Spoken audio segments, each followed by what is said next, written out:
सुविधा क्रय समिति जो सीवान की है उसको तो धन्यवाद देना चाहिए, डीएम साहब, सीएस साहब, डीपीओ साहब, चाहे डीडीसी साहब को, कि उसको आप जेम पोर्टल पर आप सर्च करिए कि वो जोड़िए कि 38 लाख का जो सामान है, 38 लाख की जो व्यवस्था है, सो उन्होंने 21 लाख में 22 लाख में व्यवस्था कर दिया उन्होंने।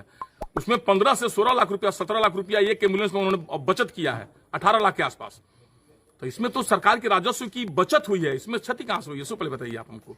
आज अब रह गया कि आप खुद सोचिए, एम्बुलेंस, सादा एम्बुलेंस तो 7 लाख में मिलेगा, 8 लाख में मिलेगा, और एम्बुलेंस 50 लाख का है, 40 लाख का है। अब कपड़ा जो पहने हुए हैं वो कपड़ा 10 रुपया मीटर का है या 100 रुपया मीटर का है, तो उसका तो क्वालिटी देखना पड़ेगा ना। क्योंकि अभी कोविड काल में रेगुलेटर हम 8500 रुपया में खरीदे हैं, 8500 रुपया में रेगुलेटर खरीदे हैं, जो रेगुलेटर का दाम है 1700 रुपया और 1200 रुपया। इतना अलग अलग उसकी बात है ना। क्या लग रहा है, जो आरोप लग रहा है, इसको क्या मानते हैं आप? देखिए, आरोप ये बिल्कुल गलत आरोप है। जिस लोग को कुछ नहीं मिला, कोई जनप्रतिनिधि आरोप लगाया है, सीवान की कोई जनता आरोप लगाया है। आरोप का मतलब आप समझ जाइए, वो आरोप आदमी लगाया है जिसके पास कुछ नहीं है, जनता ने उनको नकार दिया है, वो किसी प्रकार का नेता नुती है नहीं, आप जान ही रहे हैं उनके विषय में। वो आरोप लगाए हैं और उनको आरोप लगा कहाँ से सुन लीजिए आप, हम सही बोलने वाले व्यक्ति हैं। बोला आरोप वहां से लगा है, सबसे पहले सोलर लिखा गया था, सारे जनप्रतिनिधि सोलर लिखे थे, हम भी लिखे थे।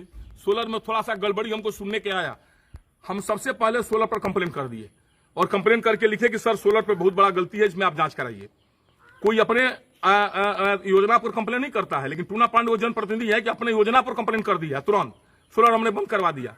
उसके बाद इस बार टेबल बेंच देखे कि बहुत ज्यादा बच्चों से भी परेशानी हो रही थी, हमने लिख दिया। सब स्कूल में जा रहा था, बहुत वाहवाही हो रही थी, बहुत ज्यादा सब लोग डीपीओ साहब बड़ाई कर रहे थे कि सर ये तो इतना बड़ा काम हुआ है कि हर जिस स्कूल में हम लोग जाते हैं सर्वे करने, मास्टर लोग बहुत खुश, अब बच्चे सब बहुत खुश, और इतना टीचर लोग का फोन आता था हमारे पास कि सर हमको भेजिए, हमारे यहाँ भेजिए, हमारे यहाँ भेजिए। आप यहाँ एक किशनपुराली गाँव है, किशनकाली गाँव में हम 45 जोड़ा ब्रेंच लिखे हुए थे। एक कोई तथ्या करके ट्रेडर्स या तथ्या इंटरप्राइजेज कोई कंपनी है, उसको मिला। टेंडर देने का अधिकार हम लोगों का नहीं है, वो सरकार टेंडर देती है, हम लोग की अनुशंसा करते हैं। तो टेंडर हुआ, उसमें लोएस्ट उनको मिला होगा, कोई तथ्या है। तो वो क्या किए कि 45 जोड़ा में 25 जोड़ा पर लिख दिए माननीय श्रीमती कविता जी, जबकि कविता जी दोबारा इलेक्शन लड़ रही थी एमपी की, ठीक है, और उनका क्षेत्र था, वो भी लिखी हुई थी, क्या नाम है, टेबल ब्रेंच, हम भी लिखे हुए थे, और हमने 20 जोड़ा पर लिख दिए, टूना पांडे जी दिए हैं। किशनपाली गांव के लोग पूरा कविता जी का जयकार मानाने लगा, कहा कि कविता जी तो ना यहाँ का विधायक है, ना एमपी है, ना एमएलए है। 25 जोड़ा उन्होंने हमको टेबल ब्रेंच दे दिया, और टूना पांडे जी हमारे घर के होकर के 20 जोड़ा दिए हैं। बाद में हमको पता लगा तो हम कंप्लेन किए, तब ये लोग जाकर कहा कि सर हमसे गलती हुआ, फिर वो लोग सुधार किया, सारे टेबल ब्रेंच पर हमारा नाम लिखा। ये लोग करता क्या था तथ्या ट्रेडर्स वाले लोग, कि एक ही ब्रेंच टेबल कविता जी के भी नाम पर, टूना पांडे के नाम पर, चाहे फलाना नाम पर, एक ही स्कूल में भेज करके और उसे दोनों का बिल भजा लेता था लोग। जैसे ही हमको पता लगा, उसके बाद हम फिर इंक्वायरी किए कि भाई इसमें तो गड़बड़ी लोग कर रहा है। तो जितना जगह ये लोग भेजा है, कई जगह जहां आम का पटरा भेजना था इन लोगों को, लेकिन तथ्या ट्रेडर्स ने क्या किया कि उसके जगह पर ये पलाई लिखकर डाल कर भेज दिया। तो वो तो गलत काम किया भाई, ये तो घोटाला हो गया। वो घोटाला उसको न कहेंगे, आम के जगह पर पलाई आप ठोक दिए, घोटाला किसको कहेंगे, उसको न कहेंगे। जैसे ही हमको पता लगा, हमने डीपीओ साहब क्या कंप्लेन किया कि जितने टेबल ब्रेंच सप्लाई तथ्या ट्रेडर्स द्वारा दिया गया है, उसकी जांच करके और तब उसका पेमेंट दिया जाए, ठीक है ना। उसका जांच होने लगा, जांच सही पकड़ाया है, पहले ध्यान दिए। कोई अपना कंप्लेन करता है जी, हमने अपने योजना पर कंप्लेन किया। अगर एम्बुलेंस में भी अगर हमको कहीं गलती पकड़ाई रहती, अब पकड़ाएगी तो हम तुरंत कंप्लेन करेंगे, लेकिन एम्बुलेंस तो जीवन रक्षक मिला हुआ है। आप जानिए, एक हमारे मित्र आ रहे थे बसंतपुर से, और हमको हमारे घर पर आकर हमको गोड़ लाकर कहे कि बाबा आपको बहुत बहुत धन्यवाद देते हैं। हम बोले क्या बात है? तो 2 आपको एम्बुलेंस देखे हैं कि एकदम बत्ती बजाते हुए 2 मरीज लेकर के पटना जा रही थी। आप बताइए कि 2 एम्बुलेंस अगर वो वेंटिलेटर सहित जा रही है और 2 मरीज को जान बचा दी, कितना कीमत कैसे, आप ही हमको बताइए। आपको क्या लग रहा है कि एम्बुलेंस में घोटाला नहीं हुआ है? कोई घोटाला नहीं हुआ है हमारे हिसाब से। वैसे हम तो इंजीनियर है नहीं, हम कुछ है नहीं, लेकिन जो L1 था, 3 आदमी टेंडर डाला, L1 जो था उसको टेंडर सरकार ने दिया, वो सरकार ने दिया, उसमें तो हमारा काम भी नहीं है। एमएलसी साहब जब घोटाला नहीं हुआ है तो फिर डीएम साहब जांच किस बात की करवा रहे हैं? नहीं, अब जांच वही जांच कराएंगे ना। अब जांच कराने के बाद प्रत्यक्ष होगा ना, जब आप आरोप लगाए हैं तो उसका जांच होगा ना भाई। जांच तो नहीं होगा, अगर जांच किए हुए कह दिया जाएगा तो आप कैसे करिएगा? डीएम साहब जो आपको बोले हैं वो जांच करा रहे हैं। हो सकता है कहीं भाई मिस्टेक हुआ हो, हम माइक्रो तरह से भी एकदम सूक्ष्म रूप से इसको हम जांच करेंगे। कहीं अगर गलती हुई तो उसको फिर सुधार किया जाएगा, लेकिन इस तरह की कहीं नहीं है, ये आप जान जाइए। 38 लाख का एम्बुलेंस सर, 22 लाख में मिला हुआ है। और जो लोग आरोप लगा रहा है ना, अगर हमारे पास फंड आएगा, हम अगर रहेंगे तो 50 लाख का एम्बुलेंस हम लिखेंगे। किसी कहने थोड़ी होगा। उन लोगों की आपसी लड़ाई थी। वो तथ्या ट्रेडर्स की लड़ाई है कि इंद्रासन को न मिले, इंद्रासन की लड़ाई तथ्या को न मिले। हमको इससे क्या मतलब है भाई, समझ में कुछ नहीं आ रहा है इन लोगों को। तथ्या अपना टेबल ब्रेन जो दिया है वो अपना बचाए ना ब्लैक लिस्टेड होने से। पहले तथ्या बचाए कि ब्लैक लिस्टेड किस तरह हो रहा है कि नहीं हो रहा है, क्या कर रहा नहीं कर रहा। वो इंद्रासन पर कर रहा है, इंद्रासन उस पर कर रहा, उससे जनप्रतिनिधि को क्या मतलब है भाई। आप टेंडर डाले हुए हैं, आप ही क्यों नहीं एथी का टेंडर डाल दिए, क्या नाम एम्बुलेंस का डाल दिए। तो वो लोग आपसी लड़ाई में सब कर रहा लोग। नेता लोग जो हारे हुए नेता लोग हैं, जो जिनको कोई सरोकार नहीं है, जनता नकार चुकी है, अपना वो सब कंप्लेन कर रहा है लोग। इतना देखा जाता है कि आप बीजेपी के एमएलसी होते हुए नीतीश कुमार पर खुलेआम बोलते हैं, किसी तरह का आपको डर नहीं लगता। आखिर क्यों इतना खुलेआम आप बोलते हैं? सर, हम नीतीश कुमार के कोनो कोला में थोड़ी हमारा जन्म हुआ है जी। सो बताइए ना, हमारा अपना इतना बड़ा घर द्वार है, हम अपने बाप माँ के पेट से पैदा हुए हैं, कोनो नीतीश कुमार के हमारा जन्म हुआ है। और नीतीश कुमार के रहमो करम पर हम उनको जिंदाबाद करने वाले नेता थोड़ी हैं। अरे सिवान की जनता जिंदाबाद, सिवान की जनता हमको जिताई है। सिवान की जनता की हम जो भी कहिए साफ करने के लिए हम साफ करेंगे। सिवान की जनता की सेवा करेंगे। नीतीश कुमार कौन होते हैं? जो आदमी चुनाव कभी लड़बे नहीं करता, कोई नेता है? सो बताइए ना। टुन्ना जी, आपने कहा कि नीतीश कुमार परिस्थितियों के मुख्यमंत्री है, कहीं अभी तो साहुद्दीन की तरह लोग प्रेरित नहीं रहना चाहते इस बात नहीं, से? देखिए साहुद्दीन साहब का इसी का तो सजा मिल गया। अब हमको भी डर लगने लगा। मुंह से तो निकल गया, सत्य बात तो निकलता है, चटाक बात स्पष्ट है, झूठ बात बनाया जाता है। सच बात हमारे मुंह से भी एक बार की बात निकल गया कि मुख्य परिस्थितियों के ही मुख्यमंत्री हैं नीतीश कुमार। पिछले बार वो 2 नंबर की पार्टी थे, वो मुख्यमंत्री बन गए। इस बार 3 नंबर में ढेला गए और तभी भी मुख्यमंत्री बन गए। वो पिछले जन्म के तो भाग्यशाली हैं, वो परिस्थितियों के तो मुख्यमंत्री है ना जी। मुख्यमंत्री बनने लायक हैं, न चुनाव लड़े हैं, न चुनाव जीते हैं, और 3 नंबर की पार्टी है, फिर भी मुख्यमंत्री है। सब लोग उन्हीं को नेता मानता है। अब इससे बड़ा विडंबना और क्या होगा। और सत्य बोलने की सजा मिली हमारे माननीय पूर्व सांसद मोहम्मद साहुद्दीन साहब का।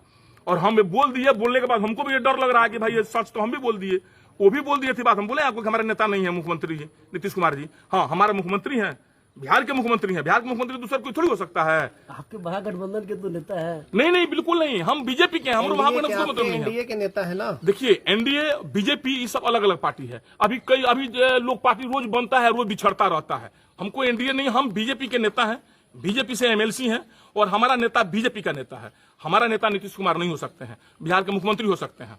तो बीजेपी के मंगल पांडे को भी आप नहीं छोड़ते हैं, सुशील मोदी को भी आप नहीं छोड़ते हैं। देखिए, आप लोग को और जनता को ऐसे ही जनप्रतिनिधि चाहिए। जनता की जनप्रतिनिधि ऐसे नहीं चाहिए कि जो अपने सीनियर नेता का खाली गुणगान करे। अगर हमारा सीनियर कोई गलत कर रहा, हमारा बड़ा भाई अगर कुछ गलत किया और हम बीच में आकर एकदम सही बात अगर बोल दिए, तो उसको शाबाशी मिलनी चाहिए, उसको वाहवाही मिलनी चाहिए कि हमारा भाई गलत कर रहा है, हम उसी की तरफ से बोलते रहेंगे।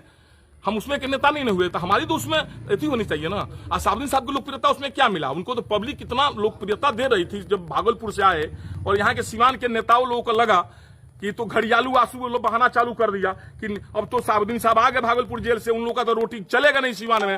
वो लोग लगा हला करने। साहुद्दीन साहब जब तिहाड़ जेल चले गए तो सीवान में मर्डर रुक गया क्या? सीवान में हत्या नहीं हुआ क्या? साहुद्दीन साहब के जाने के बाद हत्या हुआ ना। एक षड्यंत्र रच करके उनको तिहाड़ जेल भेजा गया। यहाँ के जो स्थानीय नेता लोग थे, घड़ियाली आंसू उनके मरने के बाद बहाना चालू कर दिया। सरकार तो आप ही की थी। तो अरे सर, देखिए, सरकार हमारी थी। घड़ियाली आंसू तो अभी जैसे यहाँ पर अनशन प्रदर्शन तो आप ही लोगों ने किए, मैंने आप लोग मतलब यहाँ के जो नेता लोग किए, चाहे हमारा दल हो चाहे किसी का दल हो। हम दल के नहीं, हम नेता की बात कर रहे हैं ना, हम पार्टी की बात तो नहीं की। हम तो पार्टी की बात अभी आपसे एक मिनट हम पार्टी की बात बोल रहे हैं। हमारा ही दल बीजेपी या फिर ये जेडीयू की जो सरकार है, इसमें क्राइम पूरा चरम पर है, किसी की बिल्कुल इसमें कहीं दो राय है नहीं सर। देखिए, आप जो पार्टी हमारा दल का नाम लिए ना, हमारा ही दल बीजेपी ही। आडवाणी जी ने, क्या नाम है, अटल बिहारी वाजपेयी ने बेस्ट सांसद का पुरस्कार दिए थे उनका। तो पार्टी की जहां बात आती है तो ये भी बात आप कह सकते हैं ना। दरअसल यहाँ के जो नेता 2, 4, 10 थे, जिनको साहुद्दीन साहब से डर लगता था, जो राजनीतिक डर था, घड़ियालू आंसू बहाते थे खाली, समझ गए, वो चाहते थे कि साहुद्दीन साहब सिवान में नहीं रहे। अगर आज साहुद्दीन साहब सिवान जेल में रहते तो उनकी स्थिति ये नहीं हुई रहती, ये आप जान जाइए। सिवान जेल से उनको तिहाड़ भेजवाने में यहाँ के लोगों की हाथ है, ये आप जान जाइए, जो रोड पर प्रदर्शन करते थे उस टाइम। कर रहे हैं नीतीश कुमार को जेल भेजवाने के लिए, कारण क्या है, क्या उनको जेल भेजवाने? देखिए, दरअसल नीतीश कुमार जिस तरह घोटाला हुआ है दारू वाला, आपसे बोले ना, आप लोग बोले कि नीतीश कुमार क्यों पर्सनल हमलावर रहते हैं आप, हम बोले कि हम व्यक्तिगत उनसे हमलावर रहते हैं उनके नीतियों से। जो उन्होंने शराब के साथ कांड किया, शराब कांड कोई खोलवे नहीं करता है, हम खोलेंगे। थोड़ा अभी है ना, माननीय है, अभी थोड़ा हमको चुनाव लड़ना नहीं है, हमको चुनाव पहले ही कह चुके हैं कि सारुद्दीन साहब के परिवार के लोग जब तक चुनाव नहीं सदन में नहीं जाएगा, हम चुनाव जिंदगी में नहीं लड़ेंगे। हमको थोड़ा बैठने दीजिए। उसके बाद हम 2009 में जो कांड हुआ है शराब का, उस लाइन में हम थे ना। शराब 2009 में टेंडर हुआ। देखिए यहाँ देखिए क्या है 2009 सर, उस टाइम वही मुख्यमंत्री थे और 2012 में वही मुख्यमंत्री थे। अब सारी पोल अभी खोल देंगे तो बात बिगड़ जाएगी ना। हम पूरा तथ्य के साथ सामने लाएंगे ना कि नीतीश कुमार ने कैसे घोटाला करवाया अपने लोगों से, शराब में कैसे घोटाला कराया, इसीलिए उन्होंने दारू बंद करवाया। उनको जेल जरूर भिजवाइएगा भाई, जब घोटाला खुलेगी तो जाना ही है। जब चारा घोटाला में श्री लालू जी अंदर आप जेल चले गए तो क्या शराब घोटाला में नीतीश कुमार नहीं जेल जा सकते हैं क्या? बहुत गंभीर आरोप लगा रहे हैं सर, इंडिया के नेता होते हुए। देखिए, हम गंभीर नहीं, सत्य आरोप लगा रहे हैं। आपको अगर किसी राष्ट्रीय चैनल को लाना है, लाइए। हम 2-4 गो तथ्य देते हैं, उसका इंक्वायरी निकलवा लीजिए। उस बार का, उस टाइम का टाइम्स ऑफ इंडिया में निकला हुआ था 2012 में। बात समझ गए? इसको लोग गंभीरता से नहीं लिया, सरकार इसको दबा दिया। नीतीश कुमार को तो रहता है ना एक कान से निकाल लीजिए। अभी पप्पू जी के साथ क्या हो रहा? पप्पू जी कितना बड़ा क्रिमिनल है उसको बताइए। जब जनता को आदमी सेवा कर रहे हैं और उसके बाद उनको जेल भेज दिया गया। अब टूना पांडे इतना बोल रहा है, हो सकता है टूना पांडे के जवान दबाने के लिए कुछ कर दिया जाए। ये तो उसकी राजनीति है उनकी ना। लेकिन हम एक पोल खोलेंगे, अगर नीतीश कुमार में हिम्मत है राष्ट्रीय चैनल पर आ जाए, अपने प्रवक्ता को भेज दें। और हमारे वीआईपी से वीआईपी लेखा विभाग से सूखा विभाग जो आता है ना, जो इंक्वायरी करने वाला, हम खाली तथ्य बताते हैं, उस पर इंक्वायरी कर लिया जाए।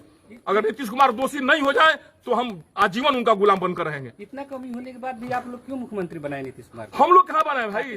अरे सर, तो हमारी पार्टी का हमने वोट उनको दिया नहीं। अगर हम एमएलए रहते ना तो हम अकेले उनके विरोध में वोट देते, चाहे हमको पार्टी भले निकाल देती। हमने नीतीश कुमार को कभी मुख्यमंत्री माना ही नहीं, अपना दल का नेता माना ही नहीं। बिहार के मुख्यमंत्री है, हमको भी जरूरत पड़ेगा तो उनके पास जाएंगे ना। मजबूरी तो है, मुख्यमंत्री तो वही ना है, लेकिन नेता हमारा नहीं हो सकते हैं। बात तो स्पष्ट है सर। ठीक है।